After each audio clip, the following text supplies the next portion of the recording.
Assalamu alaikum. In this lesson, we are going to talk about the difference between there and it. We use there when we talk about something for the first time to say that it exists. There is a new restaurant in Bajawal street. Bajawal street में एक new restaurant है. ठीक है, ये बात हम पहली दफ़ा करते हैं, इसलिए हमने देयर का इस्तेमाल किया. ठीक है, मतलब इसकी सब्जेक्ट अननोन है. एक और एग्जांपल को देखो. I am sorry I am late, there was a lot of traffic. मैं लेट हो गया क्योंकि ज़्यादा ट्रैफिक था. ठीक है, ज़्यादा ट्रैफिक था. There was a lot of traffic, मतलब ये बात मैं पहले दफ़ा करता हूँ. ठीक है, ऐसे हम नहीं कहेंगे it was a lot of traffic. ठीक है, there was a lot of traffic. एक और एग्जांपल को देखो. Things are very expensive now, there has been a big rise in the cost of living. चीज़ें बहुत महंगी हो गई है और ज़िंदगी मुश्किल बन चुका है. ठीक है, सो देयर हैज़ बीन का इस्तेमाल हमने किया. अच्छा जी, it is use for specific things, place, fact, situations etc. For example, we went to the new restaurant. हम एक नए रेस्टोरेंट गई. इट इज़ वेरी गुड, ये बहुत क्या है, खूबसूरत है या अच्छा है. ठीक है, सो इट का इस्तेमाल हमने किसके लिए किया, द रेस्टोरेंट के लिए किया. ठीक है, हमने पहले ये रेस्टोरेंट का जिक्र किया इसलिए हमने इट लगाया. ठीक है, हमने यहाँ ऐसे नहीं कहा there is very good, it is very good. ठीक है, सो इट हमने रेस्टोरेंट के लिए इस्तेमाल किया. अच्छा जी, I wasn't expecting her to call me. मैं ऐसी तवक्को नहीं कर रहा था कि वो मुझे कॉल करे. It was a complete surprise, ये बहुत खुशी की बात थी. सो इट का इस्तेमाल हमने किसके लिए किया, दैट शी कॉल, इसने मुझे कॉल की है. ठीक है, इसके लिए हमने इट का इस्तेमाल किया. अच्छा जी, compare there and it. I like this town, there is a lot to do here. मैं ये टाउन को पसंद करता हूँ क्योंकि करने के लिए इसमें बहुत से कुछ चीज़ें हैं. It is an interesting place, ये बहुत खूबसूरत जगह है. सो हमने देयर का इस्तेमाल किया क्योंकि हमने पहली दफ़ा ये बात हम करते हैं. सो फिर टाउन के लिए हमने किसका इस्तेमाल किया, इट का इस्तेमाल किया. ठीक है, अच्छा जी, there also means to at that place. The house is occupied, जिस घर पर कब्जा हो चुका है. There is nobody living there, वहाँ पर कोई नहीं रहता है. ठीक है, सो यहाँ पर देयर का माना है वहाँ. ठीक है, और देयर किस चीज़ को रिपर हुआ, द हाउस को रिपर हुआ. ठीक है, अच्छा जी, we can also use there will be, there must be, there might be etc. There must have been, there should have been, there would have been, there is sure to be, there is bound to be, there is going to be, there is likely to be, there is suppose to be, there use to be. ठीक है, बाकी अपने हिसाब से जुमला बना सकते हैं इन अल्फाज के बाद. ठीक है, सो ये पॉइंट जहन में याद रखें. इसी तरह इसमें कुछ एग्जाम्पल है, इसको ध्यान से देखें. Is there a cricket match tonight, there might be, I will check online. ठीक है, एक और एग्जाम्पल को देखो. A people drove more carefully, there wouldn't be so many accident. अगर लोग एहतियात से गाड़ी चलाएंगे तो ज़्यादा एक्सीडेंट नहीं होंगे. ठीक है, एक अजम्पशन बात है, कंडीशन. अच्छा, एक और एग्जाम्पल को देखो. I could hear music coming from the house. There must have been somebody at house. ठीक है, so there must have been के शायद ज़रूर घर पर कुछ लोग होंगे. ठीक है, अच्छा, एक और एग्जाम्पल को देखो. There is bound to be a hotel somewhere near here. There is sure to be. ठीक है, अच्छा, compare there and it. They live on a busy road. There must be a lot of noise from the traffic. ठीक है, there must be का इस्तेमाल हमने किया. They live on busy road. It must be very noisy. ठीक है, सो यहाँ पर हमने it का इस्तेमाल किया किसके लिए किया, living on a busy road. living on a busy road के लिए हमने it का इस्तेमाल किया. There used to be a cinema here, but it is closed a few years ago.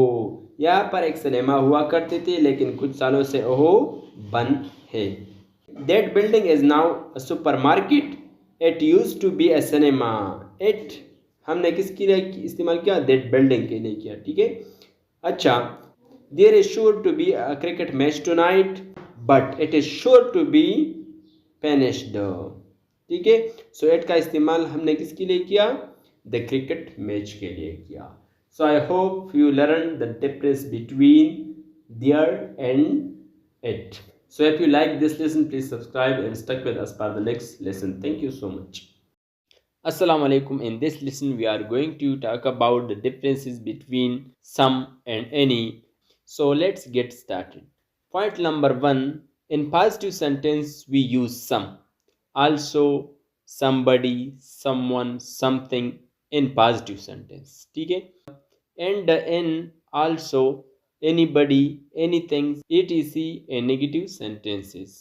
In simple way, same का इस्तेमाल हम पॉजिटिव सेंटेंस में करते हैं और एनी का इस्तेमाल हम नेगेटिव सेंटेंस में करते हैं। ठीक है, for example we bought some flower. ठीक है, हमने कुछ फ्लावर ख़रीदा।